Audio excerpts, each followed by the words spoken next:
Hey everyone, welcome to Our Small Footprint. My name is Nyssa, and if you're new here, we are a family of 8 who live off-grid in Australia. Today's video is a little bit of a chat video, so normally on a Sunday I would do a chat video, but I've missed the last few Sundays and just done it when I got around to it, sort of weekly-ish.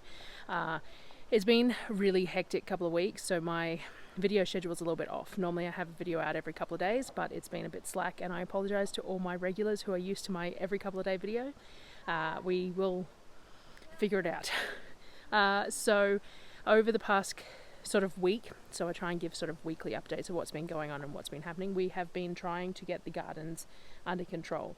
We also had issues with a dog that cut itself on some roofing iron that had to go to a vet. Surreal got a new kitten, which she calls Akio, I think it is, a Japanese anime name that she's called it, and he got desexed yesterday, so we've had him locked up in her bedroom till he recovers a little bit, and we had an incident with the geese this morning. So there was some geese that turned up at our property, no idea where they came from, and they have stuck around, and so we've given them some water and some scraps and stuff, and they've stuck around. I noticed this morning that one of the girls was limping, so we went out and checked on her, and she had a bit of rope wrapped around one of her feet, so we managed to catch her, take the rope off, but I'd say, it was a bit sore, so she's still limping around, but she's moving, she's flexing it all right, so hopefully she'll be all good. So we had that this morning. We had, I think I mentioned last week that we had one of the rescue chickens was on a bit of a downward spiral again, that we keep on losing them. They just go a bit flat and pass. So we lost another one of them yesterday that we had to bury, which is a bit sad, but that's what we've come to expect. They just don't seem to be as healthy or as robust as our hatched chickens. I don't know what it is, but they don't seem to be. So we had that yesterday as well. What else has been going on? Just the normal. So I've still been working through the plums and the apples and things like that I got in bulk. I actually have notes for 2 videos that I've done up today, so I will go and do the voiceover for them this afternoon, and then I can schedule those 2 videos for the next few days as well. And I've been working on any of the admin side of things, so I'm a bit slack when it comes to all the extra bits and pieces that you do along with the YouTube channel, the website, and the posting on Facebook and Instagram, and the affiliate links and all that sort of stuff. I do get a little slack with it because it's just producing the videos is time consuming enough, but the theory is, whilst, as we've discussed before, whilst I do this because I really love the community of it, I love the sharing, I love the inspiring of others, and then in turn getting inspired by others, and the discussions and the communication and the questions I can ask and other people can ask, and I love that about it. But we also do it to earn an income, and part of earning an income on it is doing all the things along with the YouTube, and I'm really slack with it. So I do need to get better at that, so that people who like when you want to buy something from Amazon, you can click on one of my links and you don't have to buy the thing that you click on. So like Amazon affiliate links mean that if you click on one of my affiliate links, then anything you buy within the next 24 hours, if you haven't clicked on anyone else's affiliate link, will be paid to me, that sort of thing. So I need to get it all set up, because if people are already doing that sort of stuff, then it's, just benefits me and benefits them. It's, it's one of those things. But I've been really slack with getting all of that set up because it's just more time. It's like the website. I'm still just chugging along at that, along with all the cooking and everything else. And even, on the days that I don't necessarily share kitchen videos, I'm still spending large swathes of time in the kitchen, because we still eat 3 meals a day, mostly 3 cooked meals a day. So, that's that as well.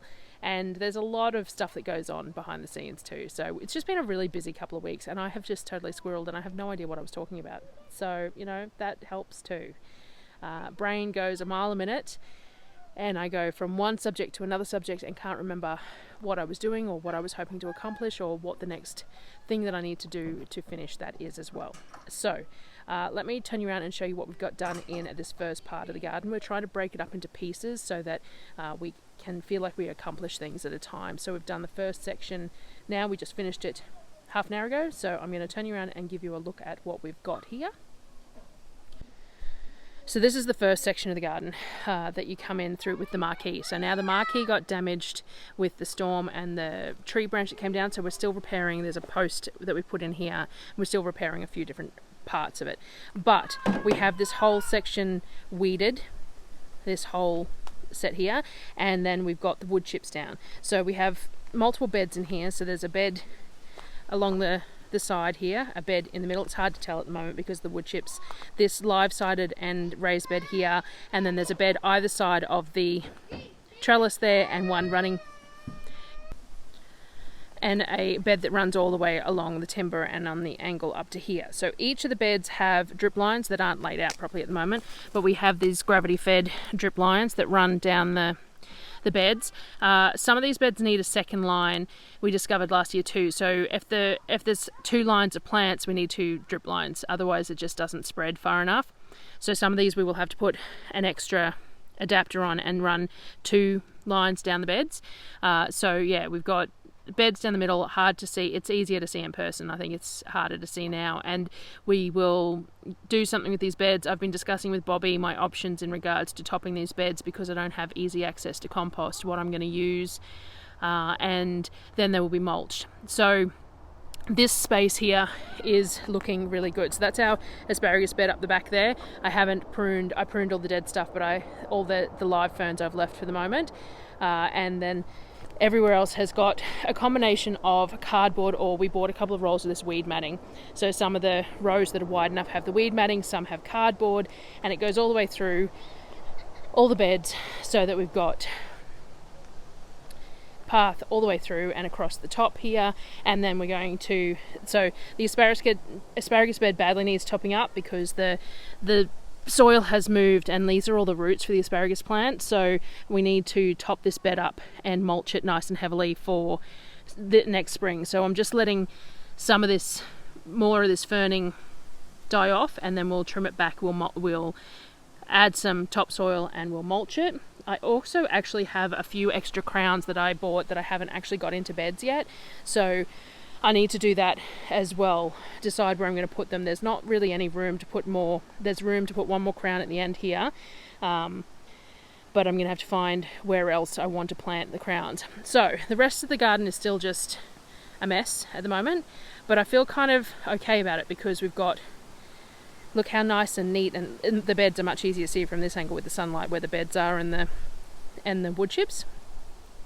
So it's looking really good. I'm really happy with it. We'll get the drip line worked and then get some winter seedlings in. So the other thing I did was I ordered some seedlings from, I want to say it was called Northern Beaches Organic Seedlings or something along those lines.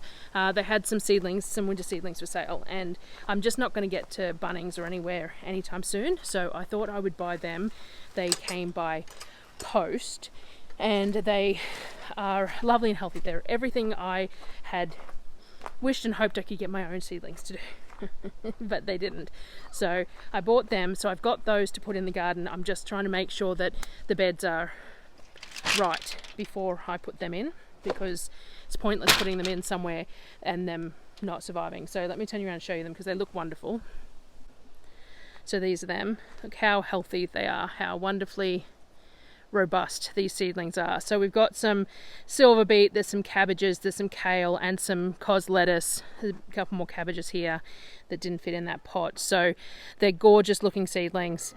I've fed them a little bit, but I have to get them either potted up. I could just pot them up for a little bit and then they would be good for a little while because they're in really tiny little squares. Like if you have a look at they're only in really tiny little pots. So I could pot them up into like these to start with if I'm going to need time, but I'm just going to see how I go over the next couple of days and keep them really well watered and then go from there. There's a couple of slightly yellow leaves, but most of the things are right. And I do have some hydroponic solution, so I probably could do a 0.5 blend to put in the bottom of these if I feel like they need just a real boost before I get to them. The other thing is that I I did buy the supplies to put together a couple of Kratky beds. Kratky Hydroponics is a non-reticulated hydroponics bed. I bought some trays and I've got foam sheeting to put the net cups in and all the rest of it. These little seedlings have next to no grow media in them. They're mostly roots, but it looks like they're done with vermiculite, so they'd probably be perfectly fine to go into a floating Kratky bed. So some of these lettuces and a couple of the silver beet maybe I might put in a Kratky bed. I just have to get that set up. And the thing was that I wasn't sure where I wanted to set it up, because I don't really want to set it up in here because it's proven to be somewhat unstable. But also you don't really want rain when you're doing hydroponics like Kratky and stuff, because the rain is going to impact the hydroponic fluid, and then it's the EC and stuff's going to be wrong. So it's not going to have the right range of nutrients in it. The nutrient solution is going to be impacted by the rain, so it's not ideal. So we were talking last week about setting the hothouse back up, so maybe I need to get in there and get that cleared enough that I can set up a couple of tables with the Kratky beds on them. I had a suggestion, I think it was in the comments on the last video actually, about putting bricks or pavers down on the ground in the hothouse, because I need to put something on the ground. It's only got crusher dust there, and the mice are digging underneath the wood to get in. So I need to put a floor in there. And someone suggested bricks or pavers. I think that'd be ideal because it will hold heat and it'll be just high enough. It doesn't have to be perfectly level because it's a hothouse. It's not that big a deal.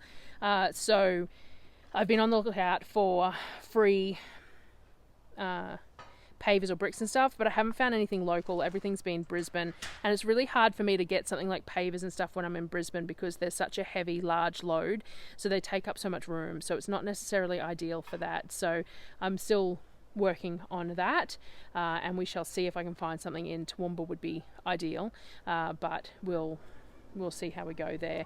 Other than that, what else have we had going on? I can't think of too much. I wanted to share the seedlings with you, which I have. The garden's doing really well. I'm really happy with the progress we've made there. I know it may not seem like much to lots of people, especially in people on the other side of the world who are getting ready for spring planting, but we have a few months before we're doing spring planting, so cold weather crops need to go in. We need to at least have a few cold weather crops. I really want some greens, some silver beet, some kale and things like that, but generally speaking it's not too bad. We will need to put covers on the beds because they're brassicas, so we have cabbage moth as an issue, but that's fine. We have I use the posts from the kids' old swimming pool, and then some polypipe and insect netting to go over them, so that works fine. So we need to do that, but other than that I'm really happy that we've gotten that far on it. I don't think there was much else to share. I can't think of anything off the top of my head. I shared you the chicken pen last time I spoke to you, and we haven't got the next one built yet, though we do need to. We moved the runners into the old rooster pen and the roosters out with the other roosters in the pig pen. It hasn't gone particularly well. They keep on hiding and causing us issues, so we will see how that progresses. And I've been discussing methods for dispatching the roosters as well, because that is definitely something that we need to do. But yeah, so most everything else I think is just par for the course. I did do a live chat with the Aussie Homesteaders group, Amanda from the Aussie Homesteaders group, on Sunday about using sourdough in a family situation, the rhythm of using sourdough in a family situation, and it will go up on YouTube soon. So when it does, I'll put a community post up with a link to that, and it was just a live chat between Amanda and I about sourdough, and some people in the comments could ask questions and stuff too, so we tried to answer those. So I will share that when I get it. Other than that, I think that's it. So I'm now going to go and grab my notes for the 2 videos that I've done up notes for, go and record them, and then that way I can get them set up for the next couple of days. So we've got plum apple cordial. I did banana bread in jars. I did steamed banana bread in jars because we got some cheap bananas. Some more of the barbecue sauce and some plum jelly or jam done with the low sugar pectin. So we've got all that there to share. So I will share that over the next few days. Alright guys, thanks for joining me, and I will see you on the next one.